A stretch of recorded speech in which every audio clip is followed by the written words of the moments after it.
Pada akhir tahun 2019, dunia mengalami masalah global yang menyebabkan perubahan signifikan dalam kehidupan manusia.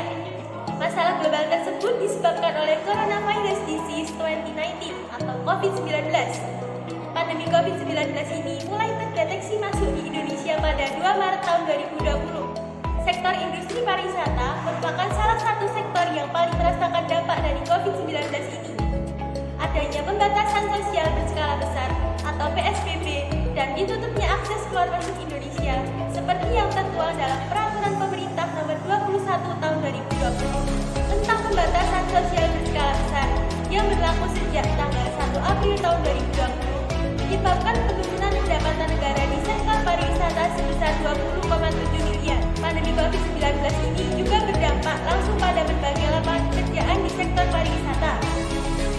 Menurut data Badan Pusat Statistik tahun 2020, sekitar 409.000 tenaga kerja di sektor pariwisata kehilangan pekerjaan akibat pandemi COVID-19. Digital Tourism hadir untuk membantu penyebaran informasi terkait dengan sektor pariwisata agar bangkit kembali. Adapun peran-peran yang dimilikinya yaitu yang pertama, membantu sektor pariwisata menjangkau khalayak luas melalui pemasaran digital dengan media sosial, situs web, pemasaran email, pembuatan konten maupun saluran digital lainnya. Kemudian yang kedua, membantu sektor pariwisata membuat situs web ramah seluler yang mudah diakses oleh wisatawan. Yang ketiga, membantu sektor pariwisata mengumpulkan dan menganalisis big data sebagai preferensi pelanggan yang lebih luas. Yang keempat, membantu sektor pariwisata menjual produk dan layanan secara online. Dan yang terakhir yaitu yang kelima, sebagai strategi untuk mempercepat pemulihan pariwisata. Digital tourism menjadi salah satu strategi efektif dalam mempromosikan berbagai destinasi dan potensi pariwisata Indonesia melalui berbagai platform. BPS menuliskan bahwa pariwisata domestik di Indonesia mulai berangsur pulih dengan meningkatnya jumlah perjalanan wisatawan Nusantara tahun 2022 sebesar 19,82% dibandingkan tahun 2021 serta tumbuh 1,76% dibandingkan tahun 2019. Digital tourism tidak hanya memperkenalkan suatu destinasi wisata, namun juga menunjukkan keindahan destinasi wisata melalui video-video yang diunggah di platform sosial media.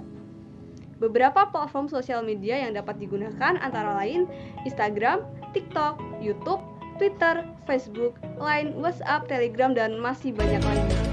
Penurunan wisatawan selama masa pandemi COVID-19 membuat banyak daerah, khususnya Provinsi Daerah Istimewa Yogyakarta, merasa terpukul karena menurunnya kunjungan wisatawan, yang juga berdampak pada berkurangnya pendapatan daerah. Dinas Pariwisata DIY memaparkan bahwa dampak pandemi ini menyebabkan kerugian sebesar 81 miliar, mencakup ribuan unit usaha pada beberapa jenis usaha pariwisata. Dinas Pariwisata DIY perlu melakukan strategi untuk menarik kembali minat wisatawan untuk datang ke Yogyakarta, seperti menyelenggarakan event atau program berbasis online, misalnya event virtual festival Kangen Jogja yang menampilkan kesenian dan budaya khas Yogyakarta. Selain itu, pemerintah DIY juga merilis aplikasi baru untuk wisatawan, yaitu Jogja Pass dan Visiting Jogja, sebagai bentuk inovasi penerapan konsep Smart City di wilayah Yogyakarta. Terdapat beberapa rekomendasi kebijakan dari topik yang kita angkat. Yang pertama adalah intervensi yang kuat dan konsisten dari pemerintah dalam pengalokasian dana untuk revitalisasi perekonomian nasional. Yang kedua adalah pemerintah daerah dan lembaga pariwisata perlu memberikan pendidikan dan juga keterampilan kepada para pelaku pariwisata seperti pemasaran digital, pengelolaan media sosial, dan juga penggunaan teknologi.